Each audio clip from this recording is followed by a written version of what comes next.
पीछे वाला भाई साहब ब्लैक शॉट बटन बंद कीजिए ऊपर वाला। बिहार की किस भाषा को संविधान में मान्यता दिया गया है? मैथिली भाषा। बैठिए बताइए आप। Green shot.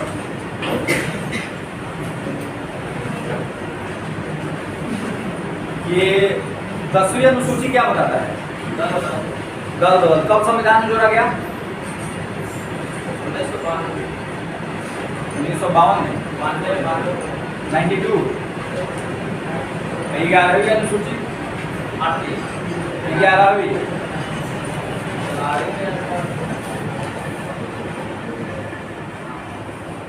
11वीं ना तो 92 में जोड़ी गई थी। 10वीं कब जोड़ी गई? 85 में। बैठिए नहीं इनको बता दीजिए। ये 12वीं अनुसूची कौन से संशोधन द्वारा भारतीय संविधान जोड़ा गया? कौन सा संशोधन? संशोधन नंबर पूछा है। 73वां या 74वां? 74 है ना। 11वीं जोड़ी गई थी 73वें। वो मास्क वाले उतारिए माना कोरोना कहाँ चला गया आप जो 11वीं अनुसूची क्या बताता है? 11वीं अनुसूची क्या बताता है? ग्राम पंचायत के बारे में। बहुत बढ़िया। बैठिए आप बताइए। नगर पालिका के बारे में कौन सी अनुसूची बताता है? 12वीं अनुसूची बताता है। बहुत बढ़िया। बैठिए। डेढ़ शॉट नहीं आते तो अब नहीं आए थे तो बहाना बचा हुआ है क्या? कल का वीडियो अपलोड किया जा चुका है, अब देख लेते। नहीं आए थे तो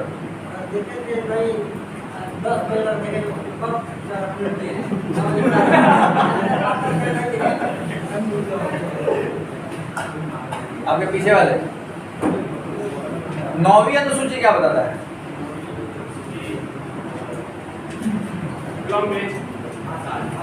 भाषा के बारे में। बहुत बढ़िया। 8वीं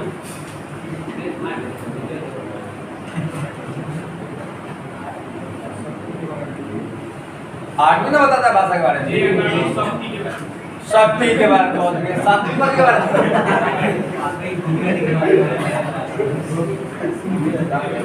शक्ति के बारे में 7वीं ना बताता है। 9वीं क्या बताता है? मतलब 9वीं को छोड़ के बाकी सब याद है आपको। बैठिए। आपका जो हम लोग पढ़ेंगे वो संविधान के प्रमुख संवैधानिक संशोधन को पढ़ेंगे। ठीक है, हेड लीजिए प्रमुख संवैधानिक संशोधन।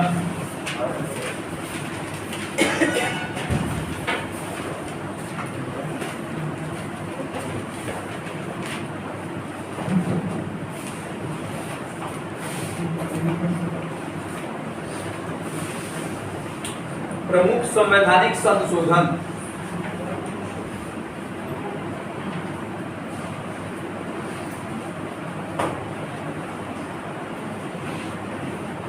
वैसे अगर बात किया जाए तो अभी के टाइम तक लगभग 133 प्लस संशोधन हो गए। ठीक है, लेकिन अगर लागू होने की बात कही जाएगी तो लागू जो है 106 संशोधन अब तक लागू हुआ है। बाकी जो संशोधन आपके बच गए, कितना बच गया? 104। कितना बच गया? 133 प्लस है 106 4 27 प्लस संशोधन जो है अभी भी क्या है? विचाराधीन है, यानी कि वो लागू नहीं हुआ है।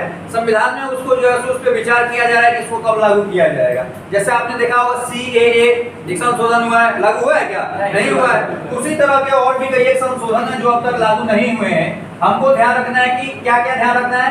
133 प्लस संशोधन हो चुके हैं, हालांकि जब तक आप एग्जाम दीजिएगा तब तक इसमें भी बदलाव हो चुका रहेगा। तो ये करंट जो आप पढ़ रहे हैं वहां पे मैं उसको कवर करा दूंगा कि ये चीज बदला है। ठीक है, तो ये जो 133 संशोधन है, ये संशोधन कितने संशोधन अब तक संविधान में हुए हैं, जिसमें से 106 संशोधन संविधान में लागू किया जा चुका है, बाकी अभी भी विचाराधीन है। इनमें से कुछ ऐसे संशोधन हैं जिनसे एग्जाम में आपके बार बार सवाल पूछे जाते हैं और हम लोग वर्तमान टाइम में उन्हीं संशोधन के ऊपर फोकस करेंगे।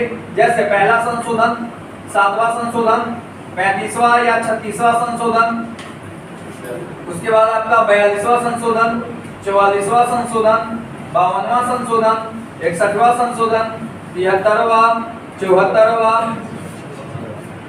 86वां, 91वां, और अभी हाल फिलहाल में आपने जो इसके बीच में पढ़ा था कौन सा संशोधन, 71वां संशोधन। आपने यहाँ पे पढ़ा था 21वां संशोधन, कल का याद है? 21वें संशोधन में क्या हुआ था? हिंदी भाषा को भारतीय संविधान में जोड़ा गया था। उसी तरह से जो है 71वां संशोधन, इसमें क्या हुआ था? 3 भाषाओं, नेपाली, मणिपुरी और कोंकणी, इन तीनों भाषाओं को भारतीय संविधान में जोड़ा गया था। 74वां संशोधन, 86वां, 91वां संशोधन। 91वां संशोधन में क्या हुआ था? इसमें 4 भाषा नहीं, ये दूसरी बात है। 92वां संशोधन में जोड़ा गया था जी। 92वां संशोधन जो 2003 में हुआ था, इसमें 101वां संशोधन, 101वां संशोधन, ठीक है। तो ये जो संशोधन हम लोगों को पढ़ने हैं, जहाँ से एग्जाम में आपके सवाल पूछे जाते हैं, ठीक है। आप हेडिंग लिख चुके हैं, प्रमुख संवैधानिक संशोधन, पॉइंट में लिखिए। कल मैंने चर्चा किया था, देखिए अगर आपका क्लास किसी भी कारण से बंक रह जा रहा है तो कल आकर के ये सर हम नहीं आ पाते, ये बेहुदपना वाला बात है, वो बच्चा वाला बात है कि नहीं आते चलिए बच जाएंगे। अरे बच ना जाइएगा, जो सिलेबस छूट गया उसका क्या नहीं। तो आपका वीडियो इसीलिए बनाया जा रहा है कि जो सिलेबस आपका छूट रहा है उसको बैठ कर घर पे कवर कर जाइए, टेंशन से फ्री हो जाइएगा, ठीक है। तो वो कवर करना आपका काम है। मान लीजिए जो छूट गया और एग्जाम में उसी में से 2 सवाल आ गया तो लटक गया ना आप, तो कम से कम आप अपने लिए पढ़िए, आप मेरे लिए नहीं पढ़िए कि हमको सुनाना है इसलिए पढ़ने जा रहे हैं। बहाना मारा दिए सर पेट दुखा रहा था नहीं आए थे, तो अजीब बात है भाई। ये सब बीमारी कहीं पुरुषों को होता है, माथा दर्द, पेट दर्द, देह दर्द, ये सब औरतों का बीमारी है, पुरुषों को नहीं होता है। लिखिएगा, भारतीय संविधान में अब तक 133 प्लस संशोधन किए जा चुके हैं। अब तक 133 प्लस संशोधन किए जा चुके हैं। संशोधन किए जा चुके हैं, जिसमें से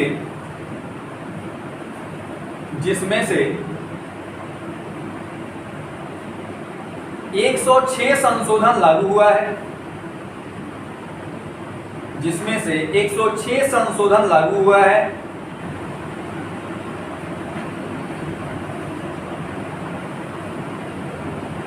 जबकि बाकी विचाराधीन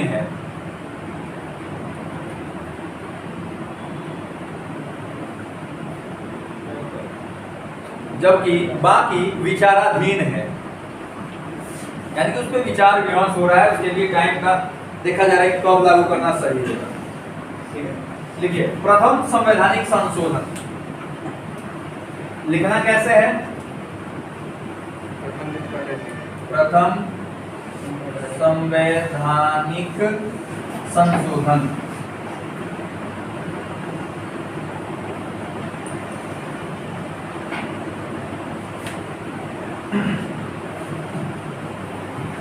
ये तो आपको पता ही है। प्रथम संवैधानिक संशोधन कब हुआ था? 1951 में। कौन सी अनुसूची जोड़ी गई थी? 9वीं अनुसूची। क्या बात कहा गया था? बिल के बारे में बताया गया था। देखिए, यह संशोधन, हाँ डैश देकर के लिखना है, यह संशोधन 1951 ईस्वी में हुआ था। यह संशोधन 1951 ईस्वी में हुआ था, जिसके तहत भारतीय संविधान में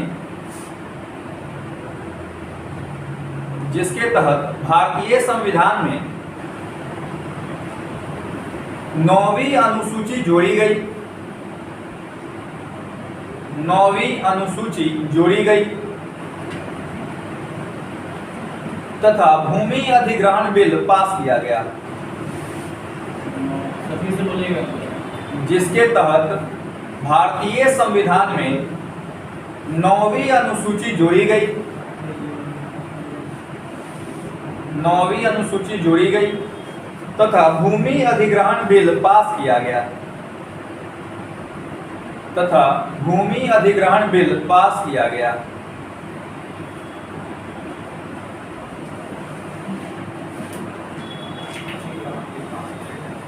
ठीक है।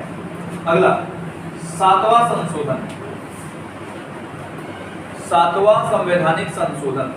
अब यहाँ पे 7वां नहीं लिख करके 7th भी लिख सकते हैं। 7th कॉन्स्टिट्यूशनल अमेंडमेंट, 7वां संवैधानिक संशोधन।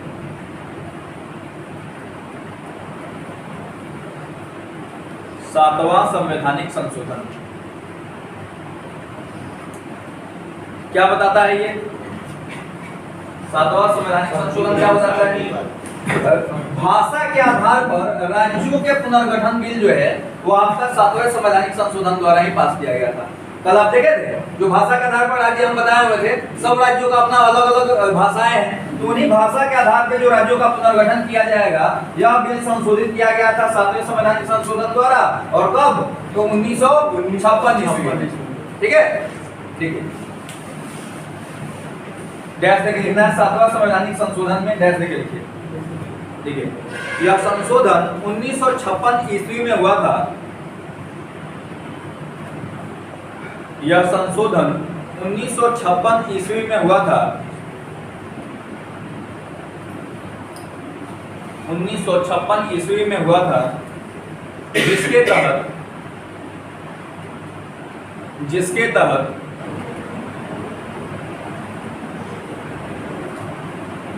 भाषा के आधार पर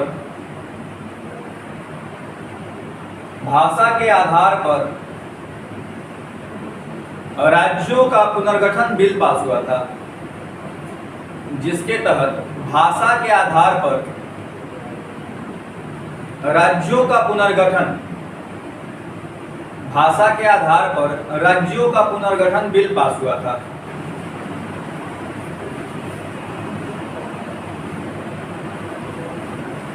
राज्यों का पुनर्गठन बिल पास हुआ था।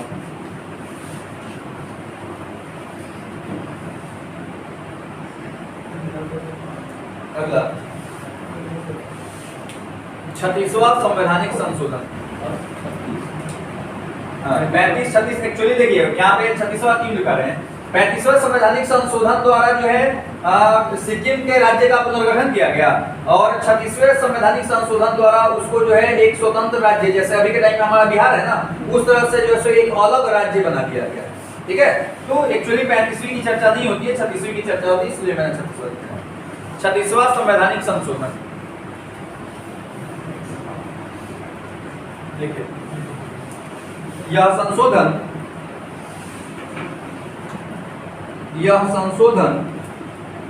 1975 ईस्वी में हुआ था। 1975 ईस्वी में हुआ था,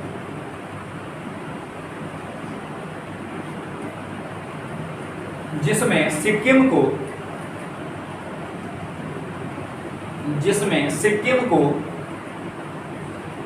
एक पृथक राज्य के रूप में मान्यता दी गई थी। जिसमें सिक्किम को एक पृथक राज्य माने अलग राज्य, सिक्किम को एक पृथक राज्य के रूप में मान्यता दी गई थी।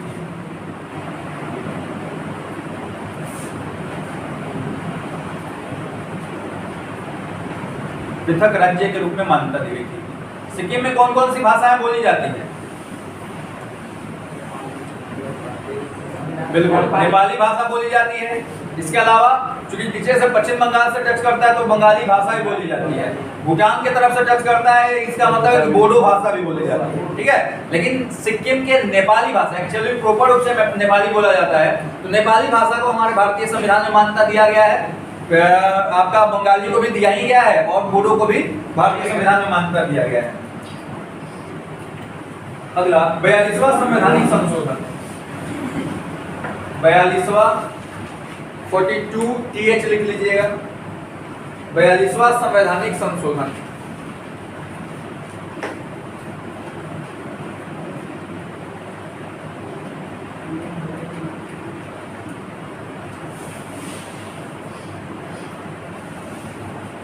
एक्चुअली 42वां संवैधानिक संशोधन जो है वह हुआ कब था? 1976 में, 1976 में यह संशोधन हुआ था। और चूंकि उस समय भारत में जो है इमरजेंसी की घोषणा हुई थी, यानी भारत में जो है आपातकाल की घोषणा हुई पड़ी थी। आपातकाल की घोषणा करने का अधिकार राष्ट्रपति के पास होता है और राष्ट्रपति 3 प्रकार के आपातकाल की घोषणा कर सकते हैं। पहला, राष्ट्रीय आपातकाल, यह तब घोषित कर सकते हैं जब बाहरी आक्रमण हो जाए, कोई देश भारत पर हमला कर दे या फिर आंतरिक सशस्त्र विद्रोह हो जाए। यही वाली बात उस समय नहीं लिखी गई थी। कंडीशन क्या है? आंतरिक सशस्त्र विद्रोह, जिसको आपको 44वें संवैधानिक संशोधन द्वारा इस बात को जोड़ा गया। नहीं तो उसके पहले क्या था? केवल था आंतरिक विद्रोह। तो आंतरिक विद्रोह तो हमेशा होते रहता है। जैसे अभी के टाइम में आप जो है सो कर्नाटका वगैरह में देख लीजिए, या फिर देश के खिलाफ जो है सो लोग आंदोलन कर रहे होते हैं सरकार के खिलाफ। तो उस दौरान जो है आपको वो क्या है? आंतरिक अशांति है। तो इसके लिए जो है इमरजेंसी लगा दिया गया था 1976 में, लेकिन 1978 में कंडीशन संशोधन करके बना दिया गया कि नहीं, अगर आंतरिक सशस्त्र विद्रोह होगा तभी आप राष्ट्रीय आपातकाल की घोषणा कर सकते हैं। बट यहाँ पे आपको आंतरिक अशांति के कारण आपातकाल की घोषणा करी गई थी। और इसी दौरान जो भारत की सरकार है उस समय इंदिरा गांधी की सरकार थी, प्रधानमंत्री इंदिरा गांधी थी, और बहुत सारे रूल्स चेंज किए गए। जैसे कोरम व्यवस्था को समाप्त कर दिया गया। अभी कोरम व्यवस्था क्या होता है? कोरम व्यवस्था का मतलब ये होता है कि कम से कम जो सभा है उसमें मिनिमम उपस्थिति जो तय की जाती है उसी को कोरम कहते हैं। नहीं बोला जाता है कि खाली कोरम पूरा कर रहे हैं आप लोग, क्लास आए झोला ढोके चले गए, ठीक है, कोरम पूरा करना है, याद कर नहीं रहे, पढ़ नहीं रहे। उसी तरह से कोरम व्यवस्था के अंतर्गत जैसे लोकसभा में वर्तमान टाइम में सीटों की संख्या कितनी है? 78। लोकसभा में पूछ रहे हैं ना, बता नहीं थे?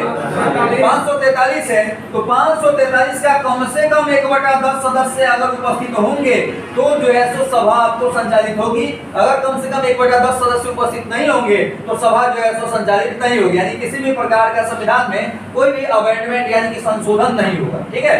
यानी कोरम व्यवस्था क्या है कि लोकसभा के कुल सीटों का कम से कम 1/10 सदस्य क्या हो? उपस्थित हो। कहाँ पे? संविधान में। अब इसको अगर आप देखिएगा तो कितना हो जाएगा? यानी कि लगभग 55 सदस्य अगर संविधान में उपस्थित होंगे तो कोई रूल बनेगा, संविधान में संशोधन होगा। अगर नहीं उपस्थित होंगे तो नहीं बनेगा। इंदिरा गांधी की सरकार ने इसको खत्म कर दिया क्योंकि आपातकाल के कारण बहुत सारे उनके अपने पार्टी के लोग ही विरोध करने लगे थे, तो 4 आदमी बैठ के रूल बना देता था, ठीक है। दूसरा, आपको याद होगा जब हम लोग पढ़े थे भारतीय संविधान के स्रोत, तो भारतीय संविधान का स्रोत में से कोई एक स्रोत था जिसको हमने जो है 42वें संवैधानिक संशोधन द्वारा जोड़ा था। क्या था वो? मौलिक कर्तव्य, जो रूस के संविधान से लिया गया था। कब जोड़ा गया संविधान में? 1976 में 42वें संवैधानिक संशोधन द्वारा। किसकी देन है मौलिक कर्तव्य? स्वर्ण समिति की। बोलिए, याद कीजिए, ये आपको क्या कौन हो जाएगा? मौलिक कर्तव्य।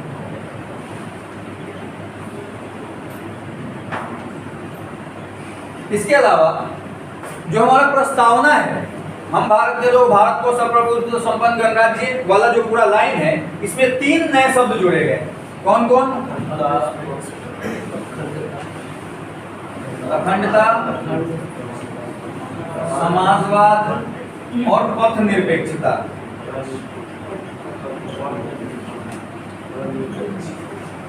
ठीक है, ये 3 शब्द भारतीय संविधान में जोड़े गए। हालांकि संविधान में संशोधन सरकार कर सकती है, लेकिन प्रस्तावना में संशोधन कर सकती है या नहीं कर सकती, इसके लिए बड़ा विवाद हुआ था। कुछ विवाद जो है आपको मैं बताता। सुप्रीम कोर्ट ने पहले मना कर दिया था कि नहीं, प्रस्तावना जो है संविधान का अंग नहीं है, इसमें आप संशोधन नहीं कर सकते हैं। फिर बाद में सुप्रीम कोर्ट ने अपने ही वक्तव्य को चेंज करते हुए बोला कि प्रस्तावना संविधान का अंग है, इसमें आप संशोधन कर सकते हैं, लेकिन एक शर्त यहाँ पे उसने बताया कि आपके संशोधन करने के पश्चात जो उसकी मूल भावना है उसमें कोई परिवर्तन नहीं आनी चाहिए।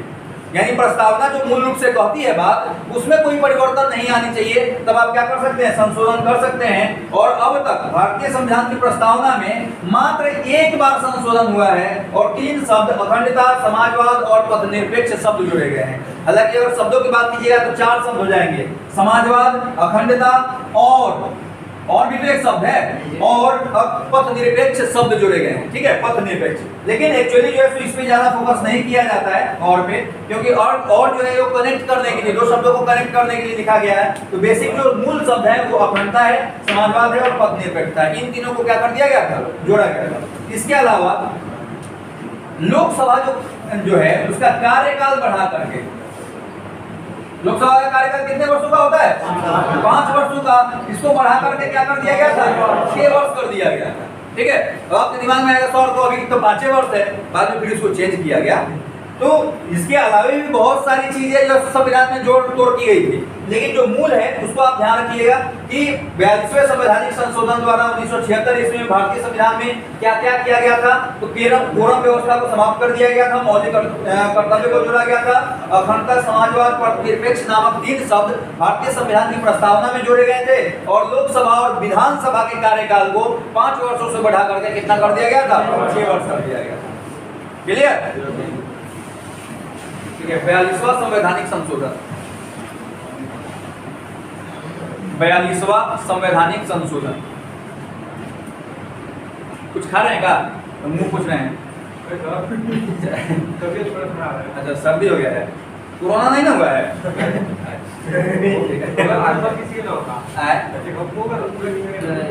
इसीलिए तो पूछ रहे हैं, निकाल के देखेंगे बाहरी आपको लीजिएगा। 42वां संवैधानिक संशोधन लिख लिए। यह संशोधन 1976 ईस्वी में हुआ था। यह संशोधन 1976 ईस्वी में हुआ था,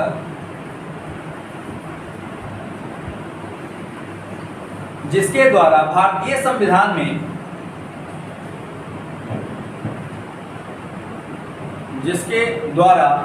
संविधान में निम्नलिखित संशोधन किए गए थे। भारतीय संविधान में निम्नलिखित बदलाव किए गए थे। लिखिएगा, निम्नलिखित बदलाव किए गए थे।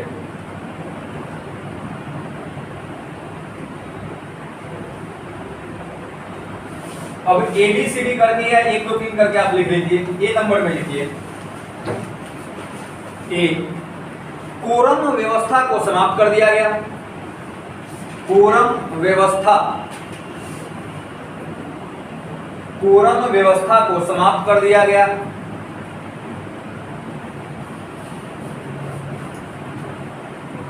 समझाने की जरूरत नहीं है। दूसरा, भारतीय संविधान में मौलिक कर्तव्य जोड़े गए। भारतीय संविधान में मौलिक कर्तव्य जोड़े गए।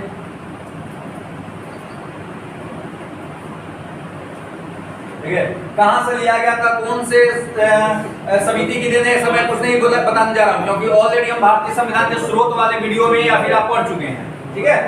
तीसरा, दूसरा में मौलिक कर्तव्य जोड़ा गया। तीसरा, प्रस्तावना में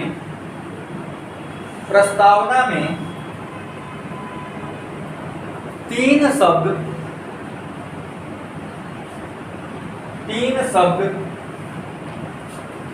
अखंडता,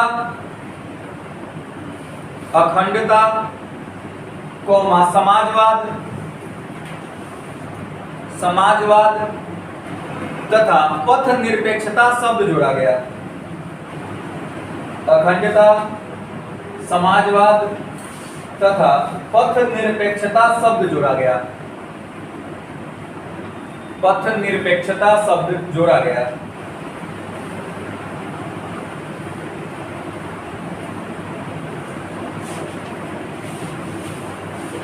नोट में लिखिएगा, यहां पर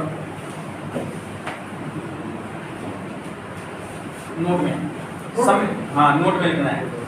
संविधान की प्रस्तावना में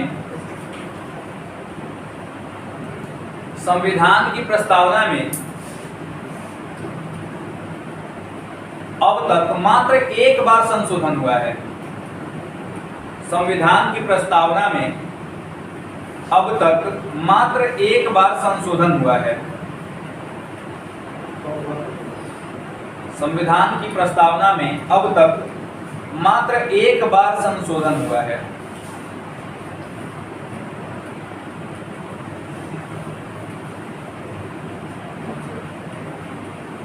चौथा पॉइंट,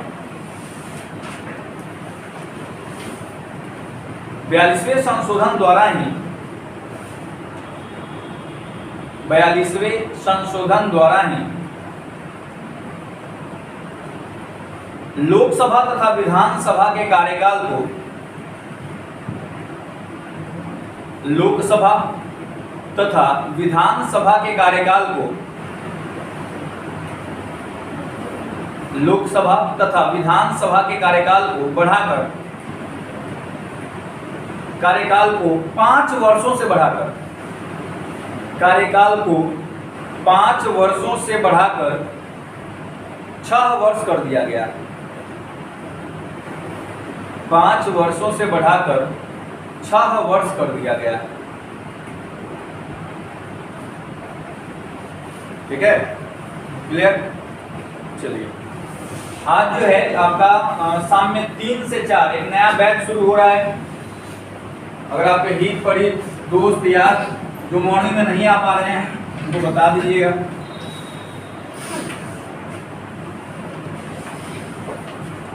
अगला 44वां संवैधानिक संशोधन,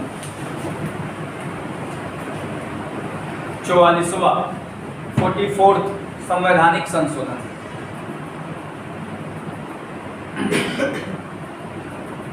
देखिए, पहले का टाइम था ना कि आदमी मैथ का क्लास करता था और जीके जीएस जो है बुक वगैरह बहुत सारे आते हैं, पढ़ करके काम चल जाता था। नहीं, एक्चुअली जो बुक है वो सारे के सारे वन लाइनर होते हैं। अब एक चीज बताइए, आप जाकर वहां पे पढ़ तो लीजिएगा, लेकिन जो समझाया गया है वो बातें कहाँ से समझिएगा, वो तो नहीं बताया जाएगा। और आज के टाइम में आपने बिहार पुलिस का भी एग्जाम दिया होगा, अच्छे लोगों का जो हालत खस्ता कर दिया था एग्जाम में। एसएससी का एग्जाम आपने दिया था, उसमें भी वही हालत थी सब लोगों की। ठीक है, तो कहीं ना कहीं आज के टाइम में आपको जीके जीएस भी पढ़ने की जरूरत है। ये नहीं कह रहे कि आप मेरे ही पास पढ़िए, लेकिन निश्चित रूप से आप पढ़िए। बट ये जरूरी है कि अच्छा टीचर के पास पढ़िए, और बेतिया में हमें खिलौते हैं मेरे ही पास आके पढ़िए। ठीक है, चलिए 44वां संवैधानिक संशोधन। आप लोग हंस देते हैं, अच्छा नहीं पढ़ा रहे हैं, हंसे का है? अच्छा, ऐसा हो गया। 44वां संवैधानिक संशोधन कब हुआ था? 1978 में। बहुत बढ़िया। देखिए, एक्चुअली यहाँ पे थोड़ा सा आपको हम एक चीज समझाते हैं। इंदिरा गांधी की सरकार ने जब इमरजेंसी की घोषणा की थी, तो शुरू के दौर में कांग्रेस के पूरा का पूरा भाग कांग्रेस के बड़े बड़े फैन थे, और कोई भी खड़ा हो जाए कोई फर्क नहीं पड़ता था, जीत हमेशा कांग्रेस की होती थी और अच्छी खासी बहुमत से होती थी। ठीक है, लेकिन जब इमरजेंसी की घोषणा की गई थी, तो इमरजेंसी की घोषणा के दौरान आपके सारे मौलिक अधिकार खत्म हो जाते हैं, केवल आपका 20 और 21 मौलिक अधिकार बचा रहता है। यानी जीवन 21 बताता है आर्टिकल, जीवन जीने का अधिकार, मतलब कि आपको भोजन पानी सब कुछ जो है सो मिलेगा, बस आप केवल जी सकते हैं। जैसे कोरोना के लॉकडाउन के दौरान हम लोग घर में बंद हो गए थे ना, उसी दौरान अगर 4 आदमी खड़ा होकर बतिया दे, ये पुलिस जो थी देह का बोखला छुड़ा देती थी, समझे? तो अब समस्या यहाँ पे था कि आप भीड़ भाड़ नहीं बना सकते हैं, बाहर नहीं जा सकते, काम पे नहीं जा सकते हैं, तो आपकी आर्थिक स्थिति खराब हो जाएगी। बस लोगों ने क्या किया कि खुन्नस में आकर के जो इलेक्शन हुआ 1977 में, उस इलेक्शन में कांग्रेस की सरकार को हरा दिया और पहली बार भारत में गैर कांग्रेसी सरकार बनी। उस समय बीजेपी नहीं थी, उस समय एक पार्टी थी जिसका नाम था जनता दल, यानी कि भारत में पहली बार जनता दल की सरकार बनी। और जनता दल की सरकार जो है, इसके सबसे पहले प्रधानमंत्री, यानी कि गैर कांग्रेसी प्रधानमंत्री की बात कर दी जाए तो होंगे मोरारजी देसाई। मोरारजी देसाई जो है वो प्रधानमंत्री बने थे, और सबसे पहला जो गैर कांग्रेसी प्रधानमंत्री थे वो मोरारजी देसाई थे, और अपने पद से त्याग पत्र देने वाले एकमात्र प्रधानमंत्री भी मोरारजी देसाई थे। अब चूंकि जनता दल की सरकार थी और कांग्रेस ने बहुत सारे रूल्स 42वें संवैधानिक संशोधन में लगाया था, तो जनता दल की सरकार ने आकर उन सभी को खत्म करना शुरू। ठीक है, तो खत्म करने में क्या क्या किया? सबसे पहला जो आपने देखा था, कोरम व्यवस्था को समाप्त कर दी थी कांग्रेस ने, इसने क्या कर दिया? कोरम व्यवस्था को लागू किया। कोरम व्यवस्था को फिर से कब लागू किया गया? 44वें संवैधानिक संशोधन द्वारा 1978। पहला कोरम व्यवस्था क्या था? क्लियर है आपका? दूसरा, इन्होंने क्या किया? लोकसभा और विधानसभा का जो कार्यकाल था, लोकसभा और विधानसभा का कार्यकाल था, उसको बढ़ा करके उसको जो घटा करके 6 साल से फिर से क्या कर दिया? 5 साल कर दिया। इसके अलावा इन्होंने क्या किया? पहली बार भारत में पैसे बंद किए गए थे, डिमोनेटाइजेशन जो हुआ था वो इन्हीं के कार्यकाल के दौरान हुआ था। 1978 में पहली बार भारत में जो है पैसे को बंद किया गया था, डिमोनेटाइजेशन हुआ था। जैसे 2016 में आपको 8 तारीख को रात में 8 बजे मोदी जी आते हैं और कहते हैं कि कल से 500 और 1000 के जो नोट है वो लीगल टेंडर नहीं रहेंगे। मतलब अगर सरकार बोल दी कि वो गायब तो गायब। देखिए उस पैसे का कोई वैल्यू नहीं है। पैसे का वैल्यू इसलिए है क्योंकि उसके पीछे सरकार खड़ी होती है। और आपको देखिएगा उस पर लिखा होता है कि मैं धारक को इतने रुपए देने का वचन अदा करता हूँ। मोदी जी वचन अपना भुला गए, वादा खत्म। जैसे ही वादा खत्म किया आपका 1000 और 500 उसका जो है सो बंटाधार हो गया। अब वो पैसे जो है सो नहीं चलेंगे। लेकिन अब समस्या ये है कि बहुत सारे लोगों के पास घर में पैसे रहते हैं, उन पैसों का क्या होगा, बड़ी मेहनत से कमाया है, तो सरकार उसके लिए टाइम पीरियड देती है कि आप जो सो 1 महीने 2 महीने 3 महीने में इसको जो है ले जाके बैंक में जमा करा दीजिए और उसके बाद में बैंक अकाउंट में आपके जो है सो जो नए नोट आएंगे वो आपके अकाउंट में ही चढ़ जाएगा, पैसा आपका रहेगा, उतना खत्म नहीं होगा। ऐसा सरकार करती क्यों है? तो सरकार को ऐसा लगता है कि बहुत सारे लोग पैसा जो है घर में दबा लिए हैं। जब घर में दबा लिए हैं तो इसका मतलब है कि वो टैक्स उस पे कर नहीं रहे हैं, और टैक्स पे नहीं कर रहे हैं इसका मतलब ये है कि काला धन हो गया। नहीं, जिस पैसे पे टैक्स नहीं दिया था, काला धन का मतलब ये नहीं है कि घर में रखा रखा बढ़िया हो जाए, इसका मतलब ये नहीं होता। काला धन का मतलब होता है कि जिन पैसों पर लोग टैक्स पे नहीं करते हैं उसको क्या कहा जाता है? ब्लैक मनी या काला धन कहा जाता है। तो टैक्स पे करवाने के लिए सरकार क्या करती है? बंद कर देती है। हालांकि कोई फायदा नहीं हुआ था इस बार वाले में। तो पहली बार ध्यान रखना है कि 1978 में आपको जो है सो डिमोनेटाइजेशन किया गया था इसी सरकार के द्वारा। इसके अलावा जो भारत रत्न, भारत का सर्वोच्च पुरस्कार है, उस पुरस्कार को 1977 में क्या कर दिया गया था? इस सरकार के द्वारा, जनता दल की सरकार के द्वारा बंद कर दिया गया था। हालांकि ये दोनों जो है 44वें संवैधानिक संशोधन के पार्ट नहीं है, ये इस सरकार ने क्या था ये मैं बताया। 44वें संशोधन के पार्ट ये है। और इसके अलावा एक और हुआ था 1978 में, जो आपका संपत्ति का अधिकार है। संपत्ति का अधिकार मौलिक अधिकार हुआ करता था, और मौलिक अधिकार के दौरान वो आर्टिकल 19 के एफ के अंतर्गत और आर्टिकल 31 के अंतर्गत आता था। वर्तमान टाइम में यह कहाँ चला गया है? कानूनी अधिकार हो गया है और 301 के तहत आता है। ये जो लिख रहा है आपको हो सकता है कि नहीं समझ में आए, इसको अनुच्छेद कहते हैं। जैसे आप सुनते हैं ना कानून वगैरह में धारा, आपके ऊपर धारा 302 के तहत, धारा 307 के तहत आपको पे मुकदमा चलाया जाएगा। तो उसी तरह से शासन सत्ता को चलाने के लिए भी कुछ आर्टिकल्स लिखे गए हैं, कुछ अनुच्छेद लिखे गए हैं। उन्हीं अनुच्छेदों का ये नंबर है। ठीक है, हम लोग पढ़ेंगे वहां पे आपको क्लियर हो जाएगा। फिलहाल केवल इतना ध्यान रखना है कि 44वें संवैधानिक संशोधन द्वारा 1978 में जो संपत्ति का अधिकार मूल अधिकार था, तो जब मूल अधिकार था तो इस नंबर से वह जाना जाता था, उसको हटा करके क्या कर दिया गया? कानूनी अधिकार कर दिया गया, और वर्तमान में वह इस अनुच्छेद के नाम से जाना जाता है। क्लियर? चलिए देखिए 44वां संवैधानिक संशोधन, 44वां संवैधानिक संशोधन। देखिए यह संशोधन 1978 ईस्वी में हुआ था। यह संशोधन 1978 ईस्वी में हुआ था।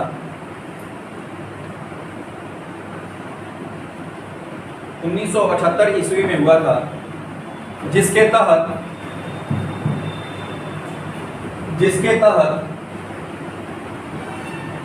कोरम व्यवस्था को पुनः लागू कर दिया गया।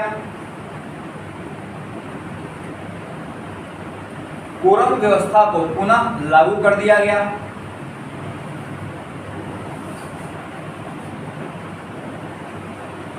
दूसरा कंडीशन, लोकसभा तथा विधानसभा के कार्यकाल को, लोकसभा, हाँ दूसरा पॉइंट लिख लीजिएगा या कॉमा देके लिख लीजिए। लोकसभा तथा विधानसभा के कार्यकाल को, लोकसभा तथा विधानसभा के कार्यकाल को 6 वर्षों से घटाकर पुनः 5 वर्ष कर दिया गया। कार्यकाल को 6 वर्षों से घटाकर पुनः 5 वर्ष कर दिया गया। 6 वर्षों से घटाकर पुनः 5 वर्ष कर दिया गया। नेक्स्ट पॉइंट, तीसरा, संपत्ति के अधिकार को संपत्ति के अधिकार को मौलिक अधिकारों की श्रेणी से हटाकर संपत्ति के अधिकार को मौलिक अधिकारों की श्रेणी से हटाकर मौलिक अधिकारों की श्रेणी से हटाकर कानूनी अधिकार बना दिया गया। मौलिक अधिकारों की श्रेणी से हटाकर कानूनी अधिकार बना दिया गया। कानूनी अधिकार बना दिया गया।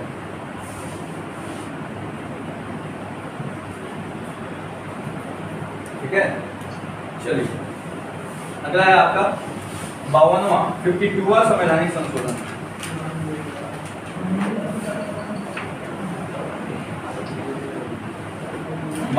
संवैधानिक संशोधन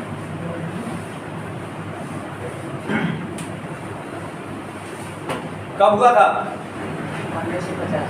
1985 में हुआ था ये। और कौन सी अनुसूची जोड़ी गई थी?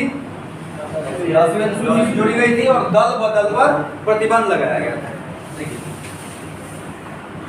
यह संशोधन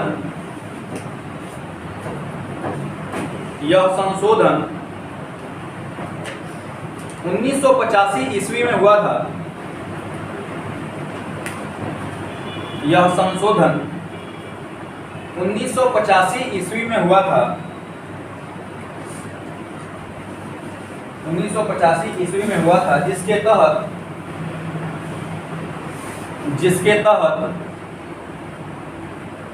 भारतीय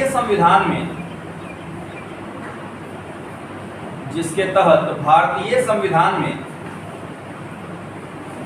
10वीं अनुसूची जोड़ी गई। भारतीय संविधान में 10वीं अनुसूची जोड़ी गई। 10वीं अनुसूची जोड़ी गई तथा भूमि अधिग्रहण बिल तथा दल बदल पर प्रतिबंध लगाया गया।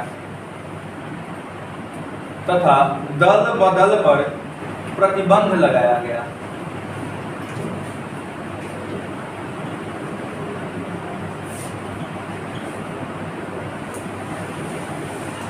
ठीक है, अगला है 61वां संवैधानिक संशोधन 1989 में हुआ था और इसके तहत मतदान की आयु को घटा दिया गया था। मतदान की आयु जो थी वो 21 वर्ष थी, यानी कि 21 वर्ष होने के बाद आप वयस्क माने जाते थे और वोट कर सकते थे। इसको घटा करके क्या कर दिया गया? 18 वर्ष कर दिया गया। और आज के टाइम में हम 18 वर्ष में क्या हो जाते हैं? बालिग हो जाते हैं। वोट करने का अधिकार हमको जो है सो प्राप्त हो जाता है। देखिए, 61वां संवैधानिक संशोधन 61वां संवैधानिक संशोधन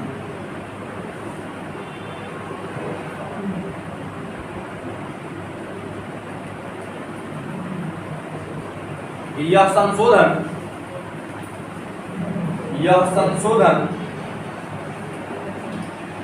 1989 ईस्वी में हुआ था। यह संशोधन 1989 ईस्वी में हुआ था। 1989 ईस्वी में हुआ था, जिसके तहत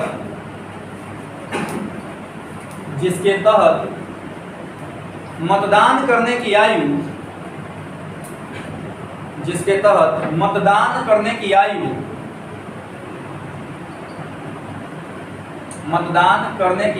21 वर्ष से घटाकर 18 वर्ष कर दी गई।